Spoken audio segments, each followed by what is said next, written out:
Good evening. Welcome to the July 5, 2016 meeting of the Milford Planning and Zoning Commission.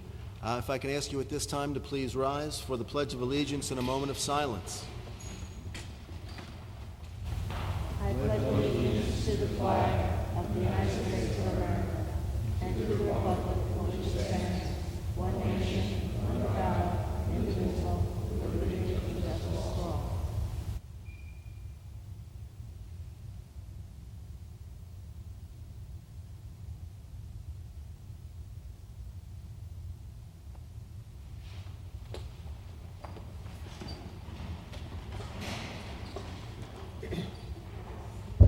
Thank you. May we have roll call from left to right, please? Mike Dolan. Edward Mead. Carl S. Moore. Scott Marlowe. Tom Nickel. Tom Panzella. And I'm Anthony Sutton, Board Chairman, and we're joined this evening by David Sulkus, City Planner, and Phyllis Leggett, Board Clerk. The first item on the agenda this evening is a closed public hearing which expires on September 29, 2016. It's for 214-224 Seaside Avenue, petition of Jeffrey Gordon for special permit coastal management, site plan review, and site plan review approval for resubmission under CGS 830G to demolish one existing residential home, retain one existing house with detached garage, and construct 8 new cottages and 2 detached garage structures with associated site work on map 35, block 432A, parcels 9 and 10, of which Eugenia Dabowski is the owner. Seeing that we have closed the public hearing and taken all of the evidence, does anyone wish to make a motion to the petition at this time?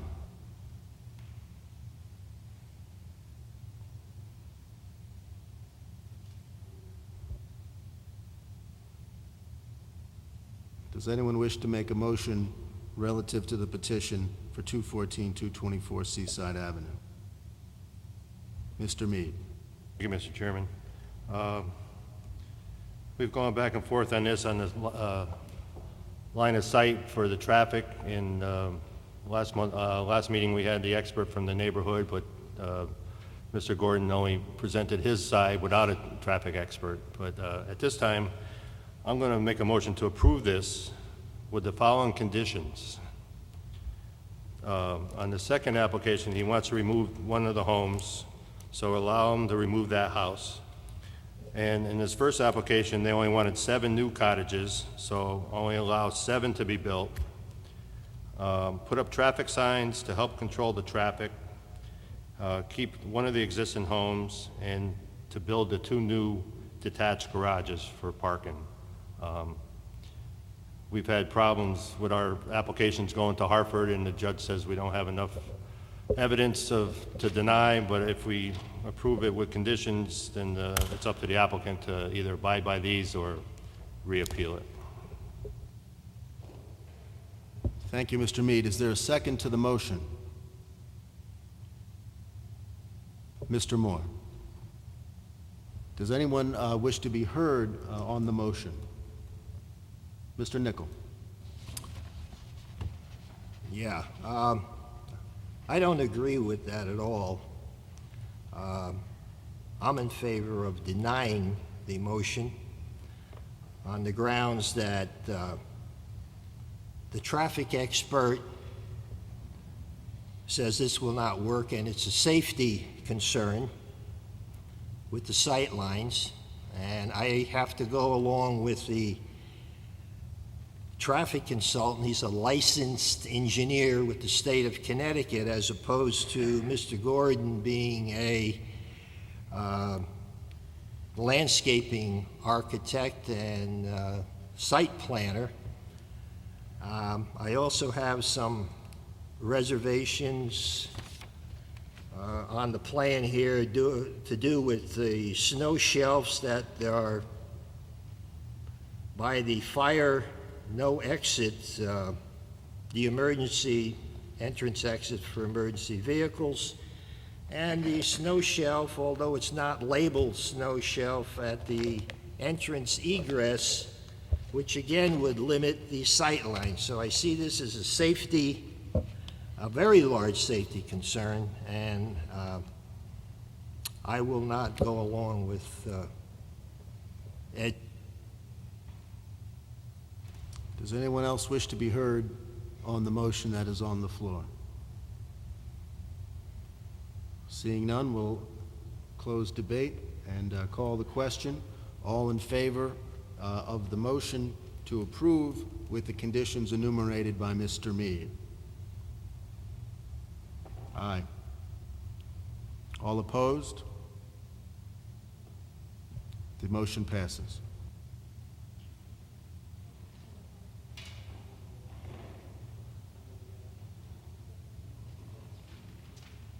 Next on the agenda is public hearings, the first of which is 240 Fresh Meadow Road, a 3-lot subdivision.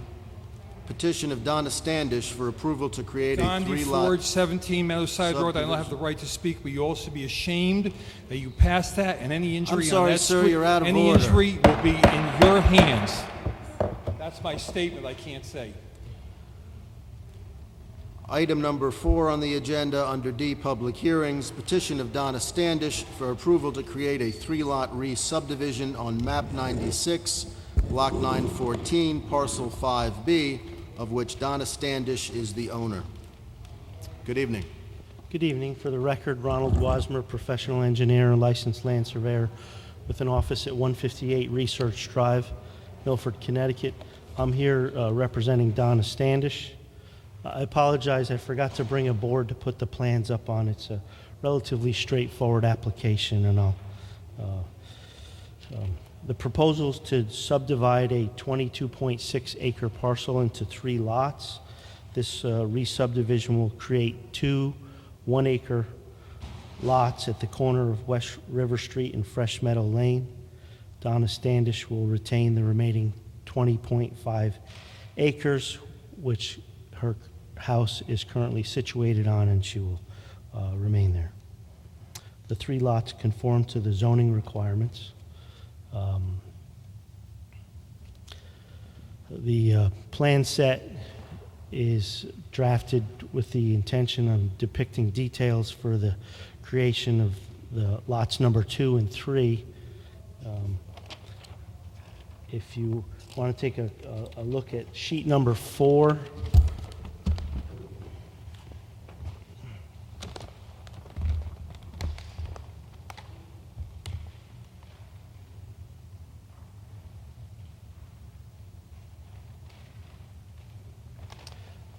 on sheet number 4, you'll see lot number 1, which is to the left. It has house number 240 Fresh Meadow Lane situated on it. That's 20.5 acres. Lot number 2 is on Fresh Meadow Lane, and which is 1 acre, and lot number 3, which is at the corner of Fresh Meadow Lane and West River Street, which is also 1 acre.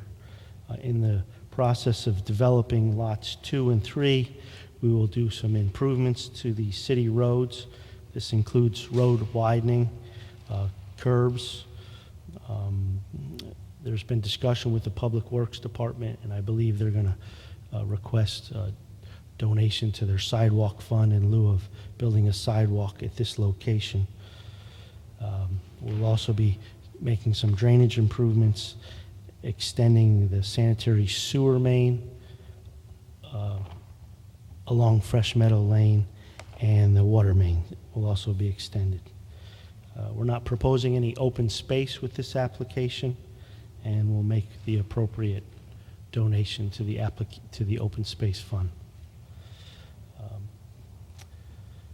If you want to take a look at sheet GD1, which is sheet 7, you can see a larger scale plan indicating lots 2 and 3 and the houses depicted on that. At this point, these houses are conceptual in nature, but typical colonial houses. Minimal grading work required to develop these lots. We've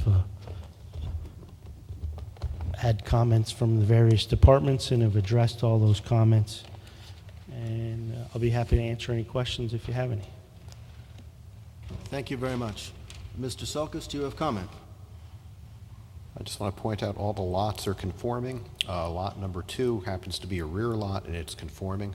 and it has what we call the 150-foot square, which is important. That is a distinguishing factor in the creation of rear lots, and it has that. Thank you. Are there questions from the board for the presenter?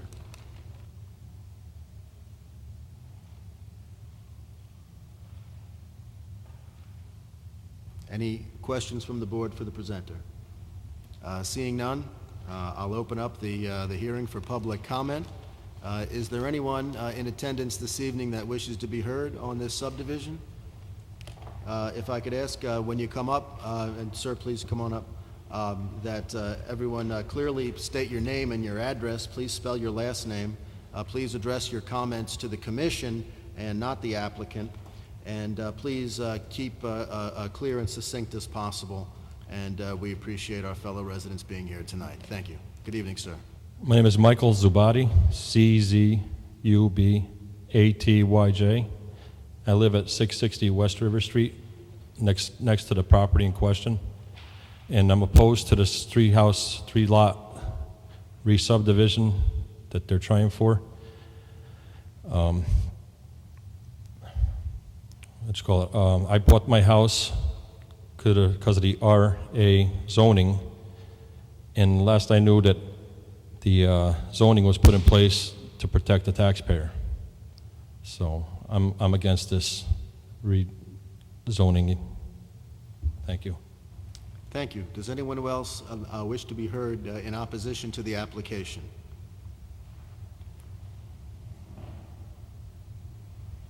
Anyone else? Seeing none, does anyone wish to be heard in favor of the application? Seeing none, we'll close public comment for right now, and if the petitioner would like to come and rebut. Very briefly, we're not proposing to do any rezoning, and the lots that we're proposing do conform to the RA zone. Thank you. Thank you.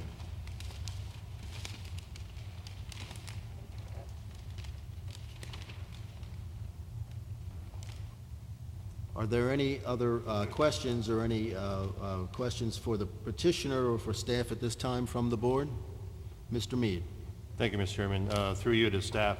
Mr. Sulkus, with number 2 lot being a rear lot, is the frontage wide enough for that area, or can you explain how it's a rear lot without a driveway, longer driveway?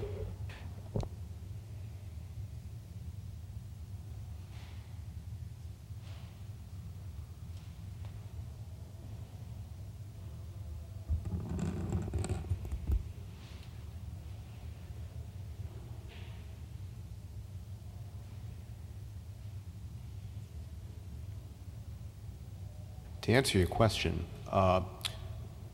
that lot connects to Fresh Meadow Lane right on the elbow of the street there, and it's over 25 feet wide. Remember, a rear lot requires a minimum 25 feet in width on the street to provide an access way that goes to the back. In this particular case, the access way and the lot are basically one and the same. Okay, thank you. Does anyone else have any further questions for the petitioner or for Mr. Sulkus? Seeing none, does anyone have any reason as to why the public hearing should not be closed this evening? Seeing none, we'll close the public hearing. At this point, is there anyone that wishes to make a motion relative to the application?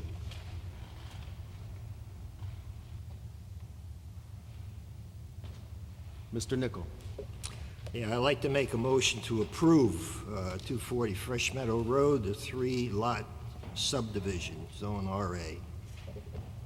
Is there a second to the motion? Mr. Ansella.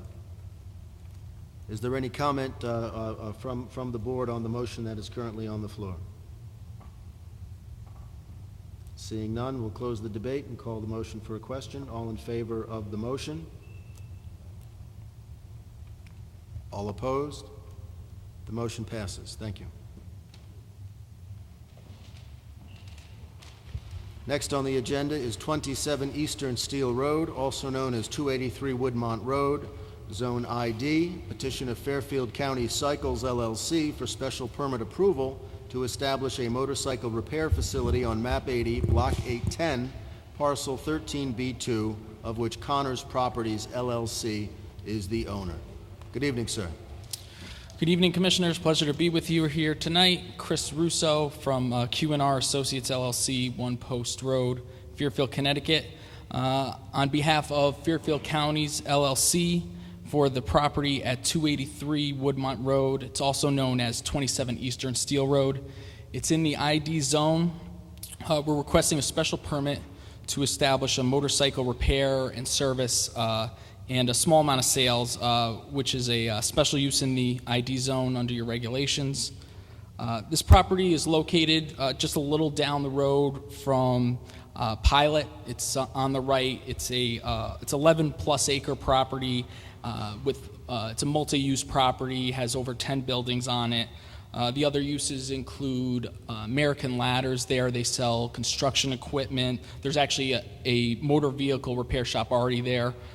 There's a couple tenants that repair and service machine equipment, a lot of various other uses to the one we're proposing tonight. My client proposes his use within 2,500 square feet of an existing building. It's tucked in, and you can see in the site plan submitted, in the middle of the property. There are no site changes proposed. He's just looking to service and repair motorcycles for the public. The only employees there are going to be 2 technicians and 2 assistants. There's, in the service area indicated on the floor plan, there's going to be 4 motorcycle lifts, and there's only 1 existing loading bay that they'll have access to. It's on the right side of the floor plan. He does propose to sell motorcycles, but really they're only his own personal motorcycles. He's a collector. He collects chassis and fuel tanks, and then he puts these motorcycles together. He's not a Honda dealer or Harley dealer, so that side of the business is really minuscule. If he is selling, he's going to sell it within the confines of the building in the display area, but really the lion's share of the work to be done on this site is for just repair and service. It conforms to the parking requirement. There's 15 off-street parking spaces, and that's it's pretty straightforward. That's essentially it, and happy to answer any questions and respectfully request your approval of the special permit. Thank you very much, Attorney Russo. Mr. Sulkus, do you have comment on the application? No, Mr. Russo did a fine job summarizing it. I would just point out that they aren't proposing any changes to the site plan whatsoever. Are there any questions from the board for the applicant? No questions from the board for the applicant. At this time, I would open it up for public comment, but I don't believe we have anyone that wishes to speak. Is there anyone that wishes to speak in favor or against the application? Seeing none, we will close the time for public comment. Again, I'll give the board one last opportunity to have any questions of the petitioner or staff. Seeing none, does anyone know of any reason we should not close the public hearing this evening? Hearing none, we will close the public hearing, and I will open the floor for motions relative to the petition. Does someone wish to make a motion? Mr. Nichol. Yeah, make a motion to approve 27 Eastern Steel Road, a.k.a. 283 Woodmont Road, as stated. Is there a second to the motion? Mr. Marlowe. Does anyone wish to be heard on the motion? Seeing none, we'll close debate. Call the question. All in favor of the motion? Aye. All opposed? The motion passes. Thank you very much. Thank you. Next on the agenda is 0 Hilldale Court, a 2-lot re-subdivision, but that has been postponed to August 2016. Next item on the agenda are liaison reports. Are there any members that have a liaison report this evening? Seeing none, we will move on to the Regulation Subcommittee. The Regulation Subcommittee did not meet this evening. There was not a quorum of members, so there will be no Regulation Subcommittee report. The next item on the agenda is the approval of minutes. Those will be prepared for the July 19, 2016 meeting, which brings to the next item the chair's report. My only item this week is that before the meeting, I signed off on a lot line adjustment to 801 Buckingham. And that would conclude my report. Mr. Sulkus, do you have a report this evening? Not this evening. That appears to conclude the agenda. Does anyone else have any new business or any business they wish to raise at this point? Seeing none, the chair will entertain motions to adjourn. Mr. Panzella, is there a second? Mr. Marlowe, all in favor? We stand in adjournment.